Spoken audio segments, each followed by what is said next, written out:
बे समाव फुंबिलिनि गाहाय रादाबखौ फरायनो लादों आं महिमा ब्रह्म। 2020 मायथाइ बोहैथि दान जुननि 21 कालार थामहिनबा रबिबार खालि सान मन'गोन होनना बिगियानगिरिफोरा खौरांआव फोसावदों।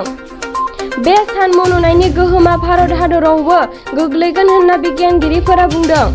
सान मन'नायनि सम एबा सान मन'नायनि जागायनाय समा फुंबिलिनि 9:15 रिंगानिफ्राय जागायगोन होनना बुंदों आरो लासै लासै बियो 10:17 रिंगासिम आबुङै सानखौ खोबथेना दोनगोन होनना बुंदों।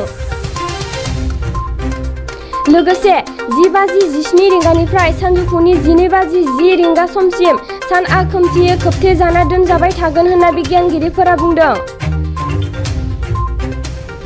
बिगियानगिरिफोरा बुंनाय बादिब्ला सानआ लासै लासै 2:02 रिंगानिफ्राय एसे नुसारफिननानै फारियै 3:04 रिंगायाव सानखौ आबुङै फैलाव अख्राङाव नुफिनगोन होनना बुंदों।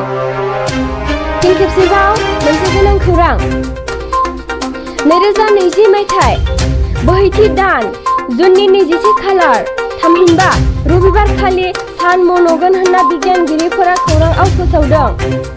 बे सान मन'नायनि गोहोमा भारत हादरावबो गोग्लैगोन होनना बिगियानगिरिफोरा बुंदों।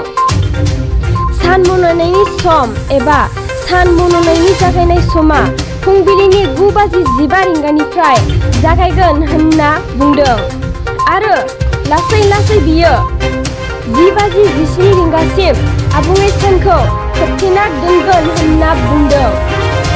लोगोसे 10:17 रिंगानिफ्राय सानजौफुनि 12:10 रिंगा समसिम सानआ खोमसियै खोबथेजाना दोनजाबाय थागोन होनना बिगियानगिरिफोरा बुंदों। बिगियानगिरिफोरा बुंनाय बादिब्ला सानआ लासै लासै 2:02 रिंगानिफ्राय एसे नुसारफिननानै फारियै 3:04 रिंगायाव सानखौ आबुङै फैलाव अख्राङाव नुफिनगोन होनना बुंदों।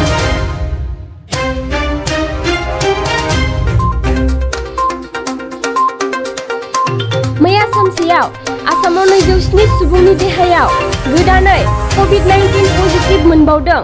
बेजों लोगोसे मोनसे गोजोनथाव खौरां दि मैया सानसेयाव 221 सुबुंखौ फोसाबनो हादों होनना सावस्रि देहा बिफाननि मन्थ्रिया मिथिहोयो। आसामाव दासिम गासै कनफार्म केसआ 3900 जाबाय। बेनि मादाव 2084 सुबुङा एक्टिभ केस, 1805 सुबुंखौ फोसाबनो हाबाय, 8आ थैबाय आरो 3आ माइग्रेटेड जाबाय।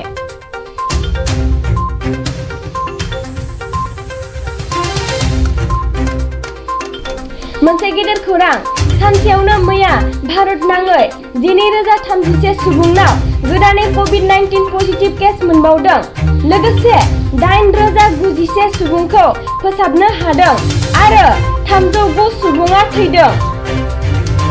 भारतआव दासिम गासै 3,21,622 सुबुङा कनफार्म केस, 1,50,064 सुबुङा एक्टिभ केस, 1,62,322 सुबुंखौ फोसाबनो हाबाय, 9,199 सुबुङा थैबाय। दिनैनि रादाबा एसेनोसै।